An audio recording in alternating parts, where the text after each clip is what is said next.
Bismillahirrahmanirrahim. Assalamu alaikum. Welcome to English for grade 8.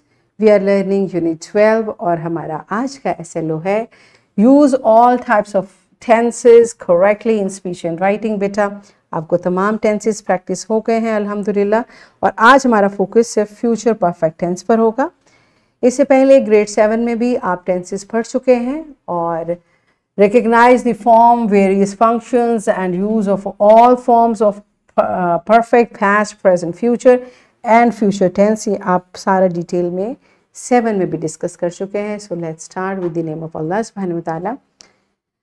Allah mentions in Quran, Surah Al-Kawthar, verse 1 and 2, Indeed we have granted you, O Prophet sallallahu alaihi wasallam, abundant goodness, so pray and sacrifice to your Lord alone. Allahu Akbar. Yes, my dear students.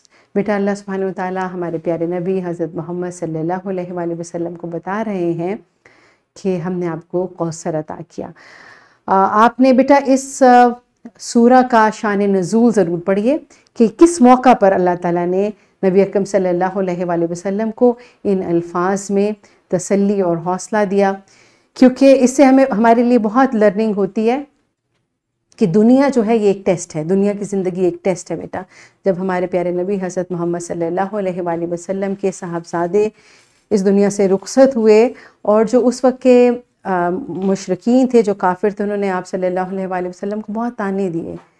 तो अल्लाह सुब्हानहू व तआला ने इन अल्फाज में हमारे प्यारे नबी हज़रत मोहम्मद सल्लल्लाहु अलैहि वसल्लम की हौसला अफजाई की और हमारे लिए ये मैसेज है कि दुनिया की ज़िंदगी में जो मुश्किलात आती हैं उनसे हमें घबराना नहीं चाहिए, क्योंकि उसके बदले में अल्लाह सुब्हानहू व तआला ने आखिरत में हमारे लिए बहुत बड़ा अजर रखा होता है।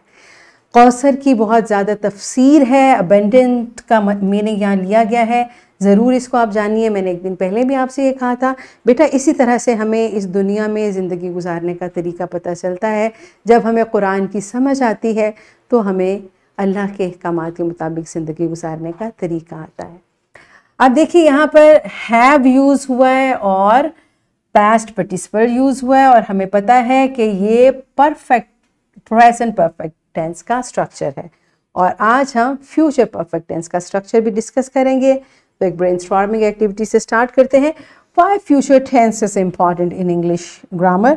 क्यों हम फ्यूचर टेंस को डिस्कस करते हैं? हमने फ्यूचर टेंस का गोइंग टू स्ट्रक्चर भी डिस्कस किया था, आज फिर फ्यूचर टेंस डिस्कस करें, इसकी ज़रूरत क्या है? ज़रा pause the video, discuss about it and then come back.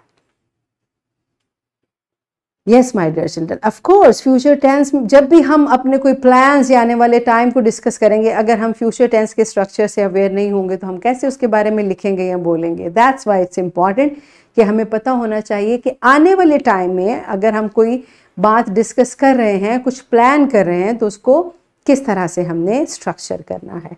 वरना ऐसा ना हो कि हम आने वाले टाइम की बात कर रहे हैं वो पास्ट टेंस बनाओ, है ना, तो उसके लिए हमें स्ट्रक्चर पता होना चाहिए।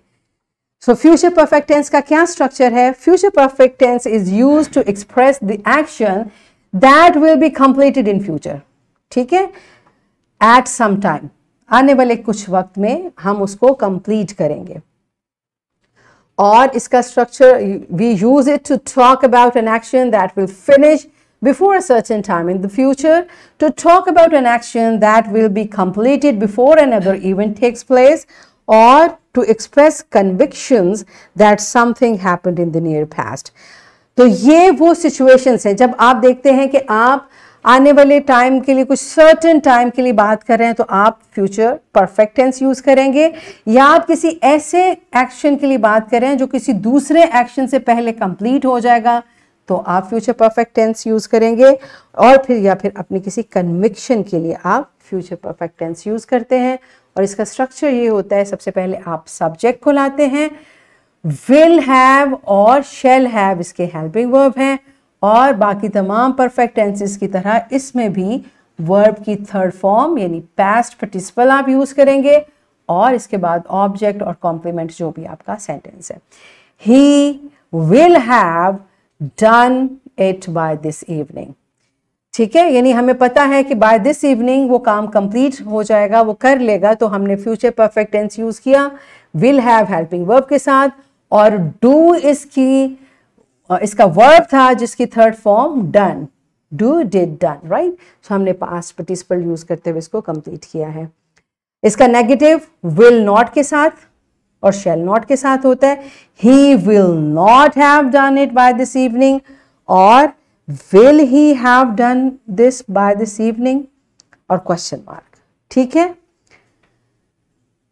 अब हमने discuss with your fellows how you can use future perfect tense to talk about your plans.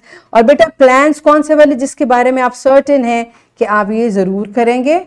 For example, by the end of year I will have completed my project. ठीक है, जो आपने बिल्कुल प्लान है कि by the end of this week I will learn this unit, I will practise this, जो आपके I will have done it, I will have completed it, इस तरह जो आपके सर्टेन प्लान्स हैं उनको आपने फ्यूचर परफेक्ट टेंस यूज करते हुए आपस में डिस्कस करना है। Pause the video, enjoy the activity. Are you done? Very good, शाबाश। और एक बात मैंने आपको पिछली मरतबा भी फ्यूचर टेंस में बताई थी, याद है? जब भी हम कोई फ्यूचर प्लान डिस्कस करते हैं तो साथ में क्या कहते हैं? इंशाअल्लाह। शाबाश। ओके, अब आप अपनी बुक में पेज नंबर 113 पर इसको प्रैक्टिस करें। ये क्वेश्चन बी है और क्वेश्चन सी है। बी पार्ट आपने करना है नोटबुक पर और सी आपने करना है अपनी बुक पर। कंप्लीट करें इस टास्क को, वीडियो को पॉज करें और जल्दी से वापस आइए। हाँ जी, डन, गुड जॉब।